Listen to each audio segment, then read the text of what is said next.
Hello and welcome to Vibrant Living Diaries, the podcast where we unlock the secrets of how you can renew your inner vitality and relearn what it means to live a life with energy and purpose. I'm your host, Danielle Grobman, and I'm proudly collaborating with the International Wellness Alliance. This alliance is home to experts across the world whose specialties allow us to cover the entire spectrum of health and wellness. Just as a disclaimer, the stances our guests take on this podcast and the topics we cover are not representative of our individual perspectives. We are here to gain a holistic understanding of all points of view. All information and advice we give here are purely for entertainment purposes. If you're planning on making any lifestyle and/or health changes based on what we cover here, please consult with your main medical wellness practitioner to find the best next steps for you to take on your wellness journey. Today we have the privilege of hosting Mark Romero, a trailblazer in the realms of music, motivation, and personal growth. Despite achieving financial success in the sales world, Mark found himself grappling with the deep sense of discontent and yearning for something more meaningful. Inspired by an inner calling, he began his journey to understand what else life could offer aside from the pursuit of wealth and status. As we'll hear from Mark in just a moment, his insights into the nature of success, purpose, and vibrational harmony are what drives his passion in music and his coaching as he helps people challenge conventional norms that praise societal expectations. He urges us to look beyond external validation and find true fulfillment within ourselves and our soul's purpose. Today's episode will explore the intersections of music, energy, and personal growth. So without further ado, Mark, thank you very much for being here today.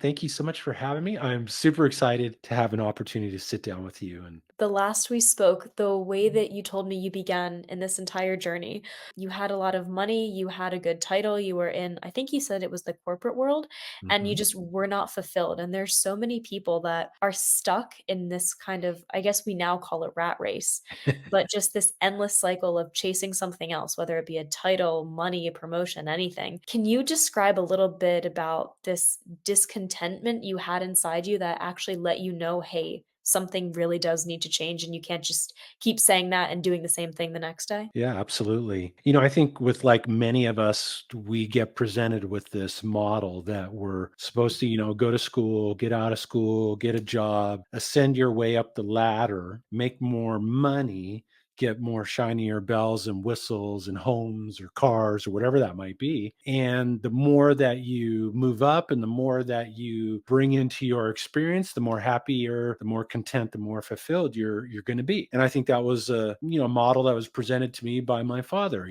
work your way up the corporate ladder and, have a portfolio and all that good stuff and you're good to go. Well, I did all that. I started entry level, worked my way up the ladder, really found my place in sales, made huge commission checks, all the things I was supposed to do, got the shiny car, the home in Orange County, I had the portfolio, and probably the last 5 years of a 19-year career in the semiconductor electronics industry, I started feeling this discontent arising within me. And it's like, is this all there is? I think that was really the first question. Why? I've done everything I was supposed to do. All of this. Why am I still discontent, unhealthy, unhappy, feeling like there's something more that's looking to be birthed out of me? Is it really all about just earning money and stashing it away in some portfolio for some faraway concept called retirement? It just didn't resonate with me. And I think over the course of those last 5 years of that career, my state of happiness began to decline. My discontent. And finally, my wife, Lara, she caught me in the hallway one evening. And at this point in our marriage, she had already mastered the art of communicating with just a look, not even saying anything, you know? And so I came in, she had the look, and it was the, I'm going to hit you with some truth look. And she just got up to my face and she just said, you know what? I don't care how much money you're making. I look in your eyes and you're dead. When are you going to have the courage to go for the dream? When are you going to have the courage to move into something beyond? Because I had been talking about getting involved in personal development and speaking and helping people to transform their lives, but I had never been courageous enough to take a step in that direction. And it wasn't until that night that I just realized, oh my God, she's right again. Okay, that's a whole nother, we could have a whole nother episode on just when your wife is right and you're not. you know, she was right again. And, I went in and I told my partners, that's it, I'm out. I'm going to finish up. I'm going to get out. You can't pay me enough money to sacrifice my soul. And that's what I really felt like I was doing. And so I had to make the change. That's a term that it's not one that I would take lightly, sacrifice my soul in order for money. You hear it a lot and people use it in terms of like conspiracy theories for celebrities nowadays, like, "Oh, this artist just sold her soul and you can tell because she's dressing like the devil or looks like she's a demon," or something like that. What did that feel like to you? To have your soul, quote unquote, being sold for something else? Because I think there's a lot of people that when they hear that, they may be able to say, "Oh, yeah, I know what you mean," but they don't actually internalize what that feels like, and they don't know if they themselves have done it themselves. I think, and what I mean by that, so let me clarify sold my soul. Okay. In other words, I made my purpose in life around achieving, which of course was going to open the door to security. And really what it was, there was an inner part of me, that soul part of me, that heart space part of me that wanted to be and do something else. It wanted to express something else into the world that I had gotten a little taste of it, even throughout the course of my career in executive management, even working with people. Man, I loved like coaching people. I loved like helping people to reveal another level of their greatness, to transcend challenges. I love that. I was passionate about it. And when we don't heed that calling, because I think all of us, and I love this, I picked this up from a book I read many years ago. When we're born, there is a breath that is breathed into us. And within that breath is a purpose, a passion, a calling that was infused in your soul, that higher part of you, that heart space part of you wants to express into the world. And it's never going to find contentment, fulfillment, lasting joy, or anything until you are true to that calling within your own self. And so for me, I tried to, I'll just make bigger commission checks and that'll squelch that discontentment. Well, it didn't work. Over time, it got so loud that I had no choice but to make some sort of change. Did I do it in the best, most optimal way? I probably wouldn't recommend people just walk away from their day job and go pursue their heart's calling or whatever. I would probably say devise a plan and take steps. But for me, at that point in time, I saw I had to take massive action. And so I walked away. And even though I had to hang out for a year to finish kind of my parting agreement, it was still a huge transformation in part. But it was about taking a stand and saying, no, I need to be true to that inner part of me. And that's what I'm committed to bringing forward. And that's when life transformed in so many ways and began to awakening me to my true purpose, the depth of it, how it could impact people's lives and be so much more than I had originally thought that I would be doing or experiencing in pursuing that. And I want to ask you about that in just a minute, but I am so curious to know your thoughts on this. What role do you think people's spouses or people's in their environment have on their growth or lack thereof? Because the way that you're making it sound, it's almost like you would have stayed in this quote unquote soul sucking job, hating your life, always chasing something else, always looking for the bigger commission check, had your wife not looked at you and been right. The outer world will always reflect things back to you. People think life is an outside in job. No, it's an inside out job.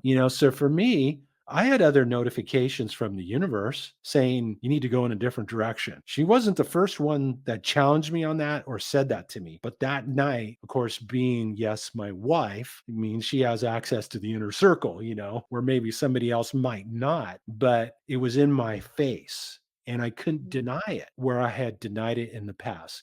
See, initially I got little taps on the shoulder, hey, Mark, this is the universe. You might want to consider quitting your day job and going to pursue this. Oh, okay. You just kind of brush it away and you move on. Well, then it started getting louder and louder and louder. So finally, it's right in my face from the person who I am married to, that I have a relationship and a partnership with. Yeah, it carried a lot of merit. Would have I left without it? That's part of the mystery. I would think that I would have, because the level of discontent was rising and rising and rising.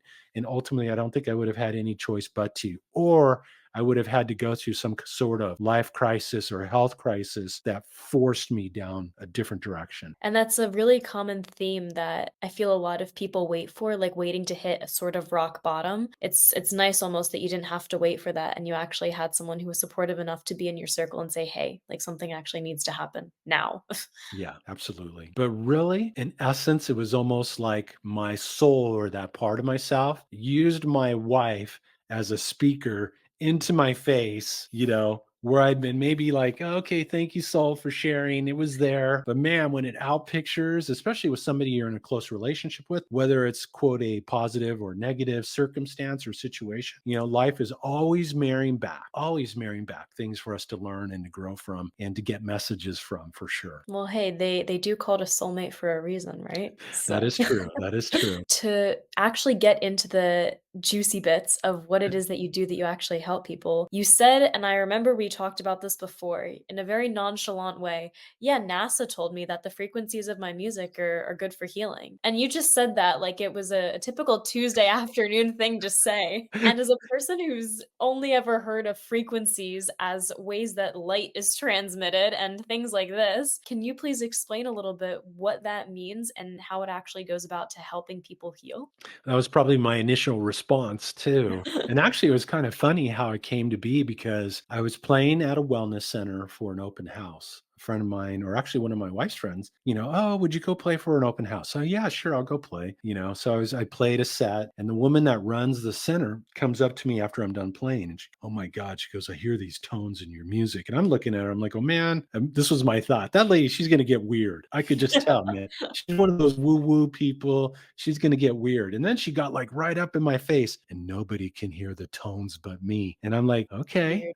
I go, I heard some tones too back in the day, listening to Pink Floyd, watching the lava lamp. We heard some tones. And she goes, no, I'm serious. She goes, let me get a CD from you. I know these scientists. So I'm like giving her a CD. Maybe she'll go away. She won't bother me anymore. Didn't think anything more of it. Little did I know that she knew Dr. Ronald Jones, who was a former top consultant from NASA, who was involved in a study of how it is that we can eliminate the negative effects of energy disruptors in our environment, like toxic chemicals and EMFs and computers and smart meters and all these different things. The next thing I know, I'm getting invited to a lecture on quantum physics and energy. Never heard of it at this particular point in time. Never thought of looking at myself beyond what I could experience through my senses. And I go there and I am absolutely blown away at what I'm learning. So it was really this mysterious, synchronistic type of connection to Doc, who I call him Doc because that's what I call him. Hey, Doc, who was this? I was convinced he was from another planet. He even looked like he might have been from Mars or something. And he was just one of those guys with all these letters after his last name and PhDs and then some. And obviously he was very plugged in and tuned in, not only from a scientific perspective, but also from an energy and a quantum physics perspective and spirituality, which I found really an intriguing mix. And so that's what started me off on my journey. So, when you say you so nonchalantly shared it, well, I've shared it so many times in the almost 20 years since that meeting. To me, it's just become like the norm.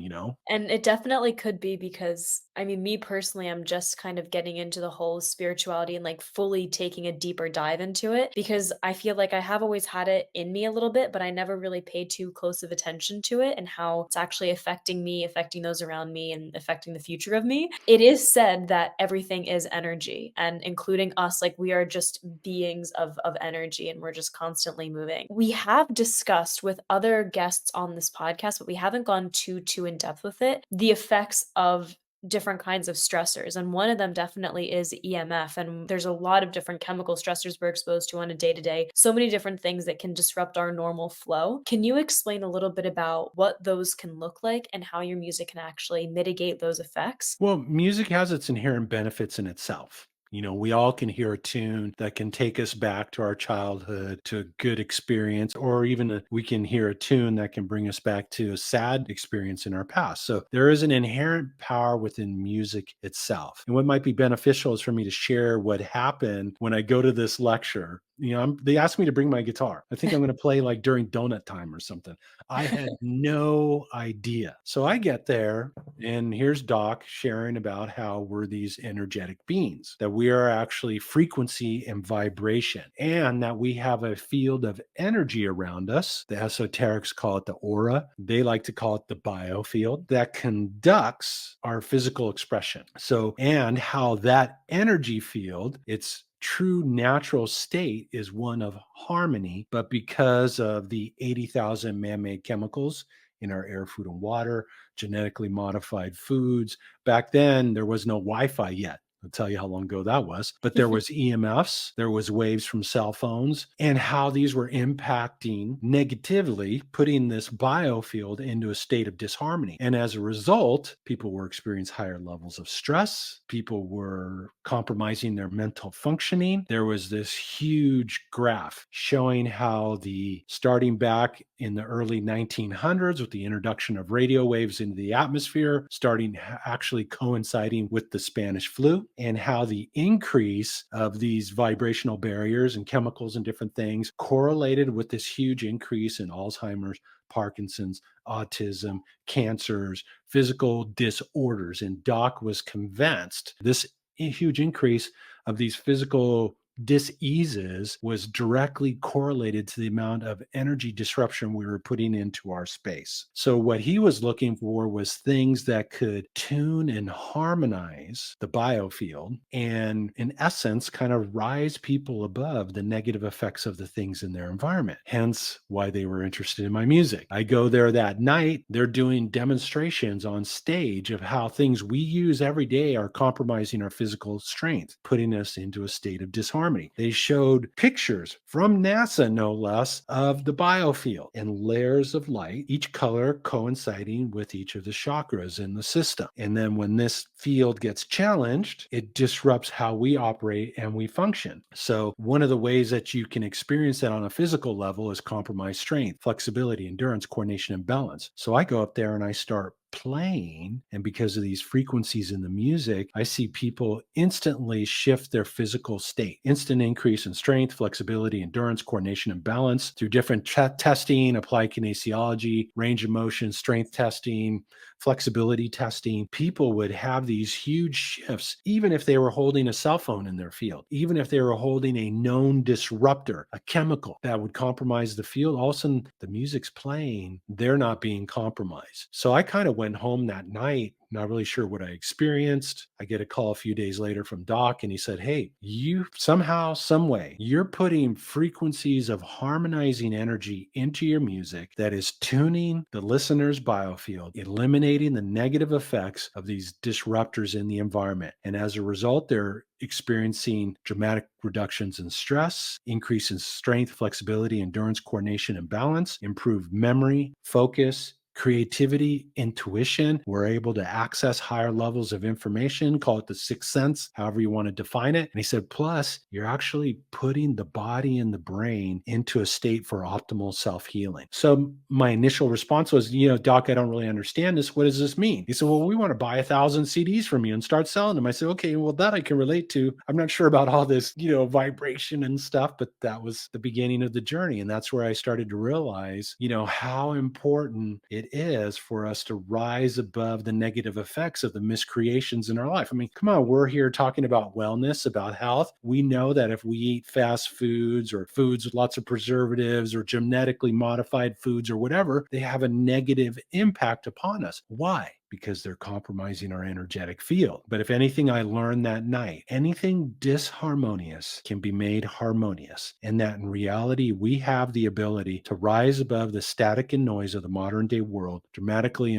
improving our health, our vitality, but also enhancing our ability to access this beautiful field of energy that surrounds and encompasses each and every one of us. That's a lot. Yeah, maybe just a little. I got Just on a tangent there, all right? Hey, I'm all for it, and I'm sure no one is complaining about the tangent because it's one that opens Pandora's box into what the conversation could go into. Because I like to believe that I used to be a woman of science and like specific fact. My entire background was medicine. I always only ever believed in something I could see, touch, taste, feel, whatever. So to hear that we are not just the physical, but we have this other element, this other dimension to us, and it's not something that you can see, but it's something you can feel like with energy, but not literally tangible. It's a new concept that I think is a new concept for a lot of people. And if they cannot physically see it, like if I can't look at my hand and say, oh, my aura is orange, that's who I am today, like they just don't believe it. Right. So how does it affect people on the cellular level, like not literally cellular level, but like internally? Because you said that it helps them understand or get better connected with their intuition. And that I feel like is us at our cellular level, like if we're using that kind of analogy. So Mhm. how do these frequencies help us actually tap into that? Because for so many people, it's just intuition is maybe like we call it the gut feeling, but Mhm. sometimes it's wrong. And we say, "Oh, well, I can't trust my gut because it's always wrong." So how can we trust it and have it actually be right? Yeah, but is it ever really wrong? Maybe it opens up the opportunity for us to go down a path to learn some lessons and to grow and evolve from. There are no mistakes, there are only learning opportunities. This is part of, which really kind of opens up the door to the most powerful energy disruptor in the whole universe, which are the limiting thoughts, beliefs, and perceptions that we've all programmed into the operating system softwares of our minds. Okay. See, people are afraid to make decisions or listen to their gut because they're afraid of making a mistake. You know what? You are going to make mistakes. And rather than fear them and rather than try to run away from them, why don't you leverage them to lift yourself to new heights? Because you know what? Until the little kid puts their hand on the candle, they are not going to realize that fire can burn. Was that a mistake? Well, yeah, it was a mistake because it burned, right? But it also opened up the door for them to learn that candles are hot and I shouldn't put my hand in there. It's like when my daughter was learning how to walk, and didn't have it mastered and walking around like a drunken sailor, so to speak, and she'd fall down and bang her head and scrape her knee or whatever. I didn't say, "Hey, yo, just lay there on the ground. Don't even bother getting up anymore. We don't want you to make a mistake." No, get up. Let's wipe the wound. Let's brush off the dirt and the dust. Do it again. Learn from the mistakes. And as a result, I better not move forward too fast or else my upper body is going to go faster than my legs and I'm going to face plant. Then they learn and we grow. This is how we grow. We have been so programmed to fear making a mistake and we prevent ourselves from moving beyond the box that we've tried to confine ourselves into. And it's like, no, you got be willing to fail. And I love in some book or whatever from years ago, fail upward, learn, grow, expand. That's the name of the game of life. That's why we all came to play here, to evolve, unfold, and expand. And we do that through navigating the contrasting experience that is life, where we get to experience the high tides and the low tides, the happiness, joy, and bliss, and sadness, anger, and frustration. That's part of why we're all here, to learn and to grow and to expand as a result. I love that. And if you'll let me play devil's advocate for a moment. Go for it. So there has been a rise in recent years of just people feeling like they're only on the negative. They're not experiencing the happy and the joyous. They're only experiencing the sadness and the depression. And if I'm playing devil's advocate and I were to say, yes, I understand that a lesson needs to be learned or I need to grow or I need to evolve, but I feel like I've done enough character development for at least a year. Why can't I catch a break? Why do I have to keep learning all these lessons? What would you say to someone like that who's just been in that kind of dark, depressed state and is just saying, "I'm tired of it. I don't want to do it anymore." Like, why can't it just be easier? Would we really benefit from the easier? How many of us have really learned and grown from the easy experiences in our life? Not many. Most of us have to go through the bumps in the tribulations. That's where our greatest learnings and opportunities come from. Does it have to be that way? No, it doesn't. And perhaps maybe the best way to answer this is quantum physics has basically redefined who and what we are. Who we see in the mirror is the tip of the iceberg of who we are. We are vibrational beings. We vibrate. What does vibration look like? It has a peak and it has a valley. Peak and valley, right? Like a sine wave. Mm. Vibration, joy, happiness, bliss, ecstasy, chocolate, sadness, frustration, anger, depression. Depression and anxiety are when you deny yourself the nighttime of your life experience, where you resist the flow of energy through judgment. What is judgment? Judgment is a resistor. It's like putting a big resistor on your computer board to slow the flow of energy. We do everything we can to not experience down here. We binge watch Netflix. We do the eternal scroll and get our little dopamine hits off of our portable devices.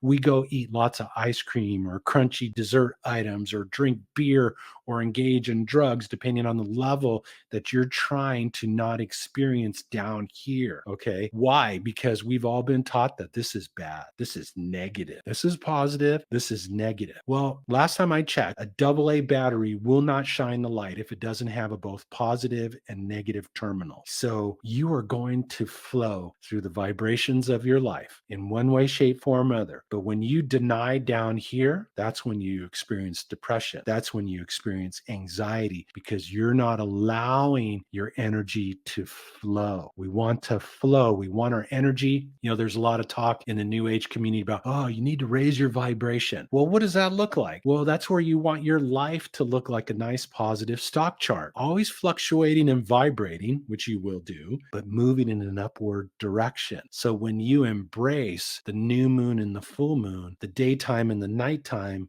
of your own energy, then you free yourself to begin to open the door to become the master of your energy and realize that my frequency, my dominant state of being creates my reality, creates my health, my vibrancy. It projects into this field of amazing energy, which mirrors back. People have been taking massive action and working hard and sacrificing their families and stuff for success out there, doing all the, workout programs and diet plans. Well, guess what? It's like trying to brush the mirror, expecting the reflection to change. You have to bring the brush to your head. You have to work on yourself. And part of that work is honoring the seasons of your own emotional frequency, of your own emotional energy. And by doing so, you open the door to be able to flow through the down parts of life. Catch a break, some other lifetime experience, perhaps, maybe.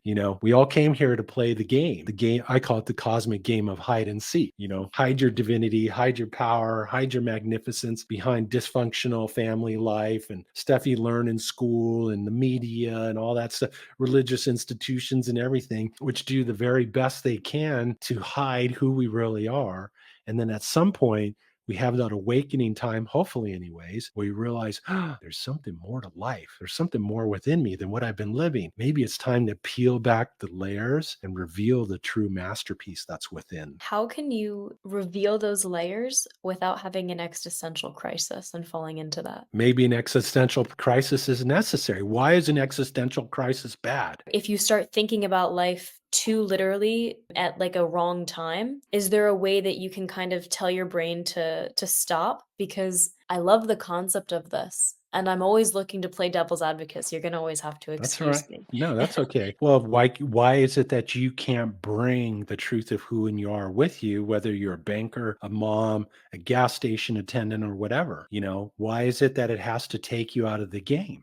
It's like we all have different things that we do, your job, your different ways that we express ourselves. Okay. Why can't you bring that spiritual aspect with you? It's kind of like a light bulb, It's like, why do we have to cover it and hide it when we go out into the real world? And that's where I really want to challenge people is it doesn't matter what you do. It matters who you are being while you are doing whatever. Okay. So can you be the brightest, most loving, most enthusiastic, most passionate bank loan manager in the universe? Absolutely, you can be. And an interesting thing is when you turn your light on and rip the cover off the lamp that you're trying to hide it with, because people might think you're spiritual, you're going to have an impact upon people's lives in ways that you can't perceive through the senses. It's like turning on a light in a dark room. Where does the darkness go? It just raises its energy to match the frequency of the light.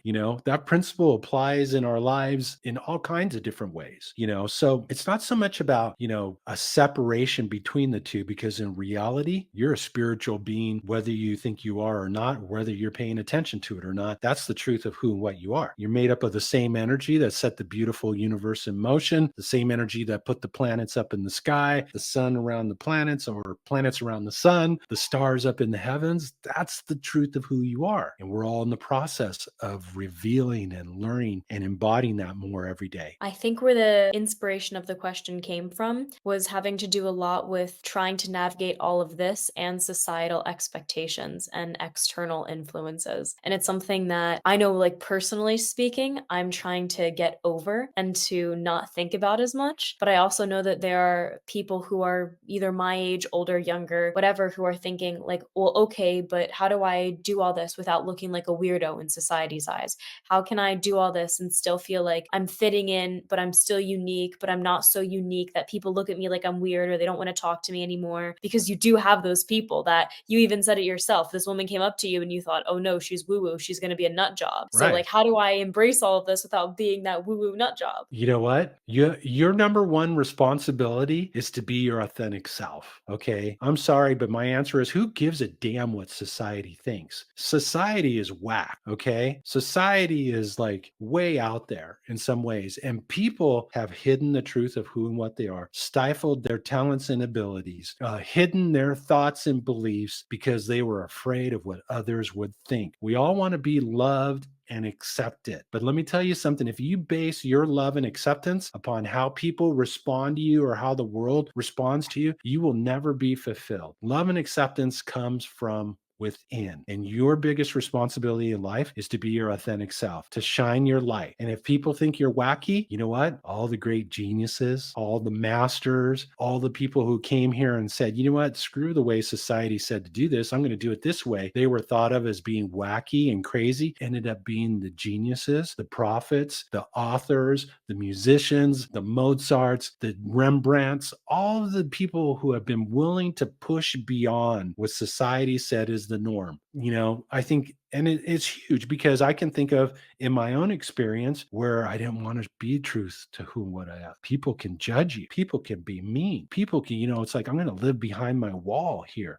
Something I've had to deal with in my own experience because I learned at some point growing up that life was safer behind the wall. Well, let me tell you, yeah, perhaps maybe, but it's also a lot more discontent, unfulfilling, and you're not really being a benefit to the world. I remember I was in a business coaching group, and I'd been in it for a year and achieved amazing results in my previous business in the electronic days. And so I sent the host, the lady coach who coached the group, I sent her a thank you card. And why just send a thank you card when you can send us one with a CD and a couple songs recorded live, right? Well, a couple months later, I'm up in front of the stage and she asked me the question. I'm ready to talk profit loss and sales strategy and all that, left brain stuff. Her first question was, Mark, what are you doing with your music? I'm like, oh man, I'm in front of 200 of my peers. I do not want to look bad. And back in those days, man, you got ripped a new one in coaching. And so I said, I'm not doing anything with my music. Then she got upset at me. She goes, let me tell you something, Mark. There are people that can play, and then there are those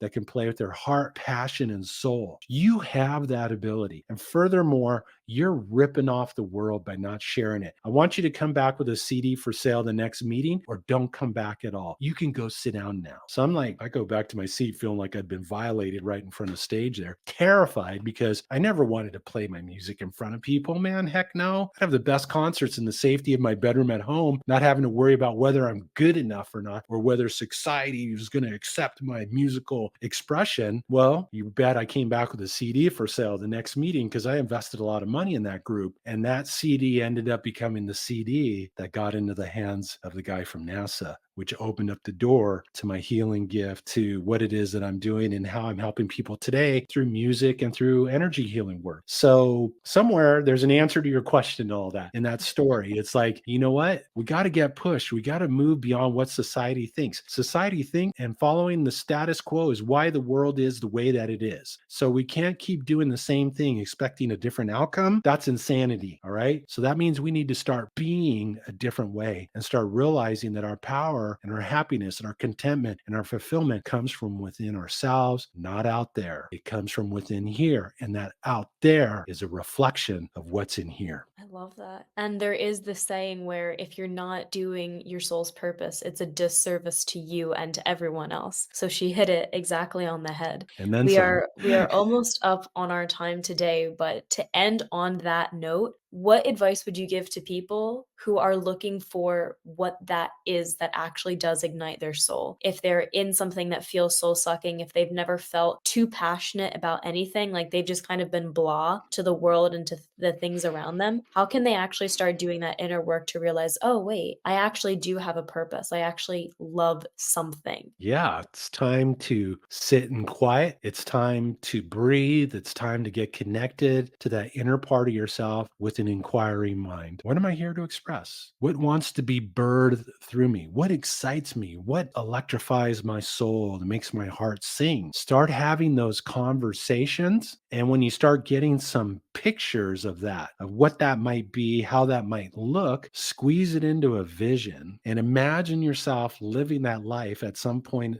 in the future, feeling the energy of it. How would you feel doing something that ignites your soul? Well, I'd feel happy. I'd feel fulfilled. I'd feel joyful. I feel content. I may even feel a little scared. All of those things. You will feel a little scared. That's besides the point. But open up the door for you becoming the conscious composer of your life. But the most important thing is to take the time to slow down the thoughts, listen to the space between your thoughts, focus on your breath, and listen and ask the question and see what answers arise within you. And for anyone who is ready to start doing this work and is maybe interested in hearing what these kinds of healing sounds can sound like, where can they find you and where can they learn a little bit more? Well, you can always go to my website if you'd like to see what can open up for you when you start tuning and harmonizing your energy. You can download a free track of high vibration healing music at markromeromusic.com/gift, markromeromusic.com/gift. I invite you to download it, breathe in the notes, and see what begins to open up for you as you move forward in your own life expression, navigating the twists and turns and of all the human experiences that we get to have. And I think you just might be able to find a little solace and a little space to get connected to that magical place within you. That's beautiful. And I will be putting that in the show notes so that people can find it very easily. But thank you very much for your time today and for your insights. This has been wonderful. My pleasure. Thank you for having me. And that wraps up today's episode of Vibrant Living Diaries. It's been an absolute pleasure having you with us. A huge thank you to our guest for sharing your expertise and to the International Wellness Alliance for making this all possible. And we hope that you've been inspired to take the next step forward in your own wellness journey. As always, we're eager to hear your thoughts and experiences. Connect with us on our social media platforms and share how you're integrating the knowledge gained here into your daily life. I'm Danielle Grobman and can't wait to continue this journey with you in our next episode.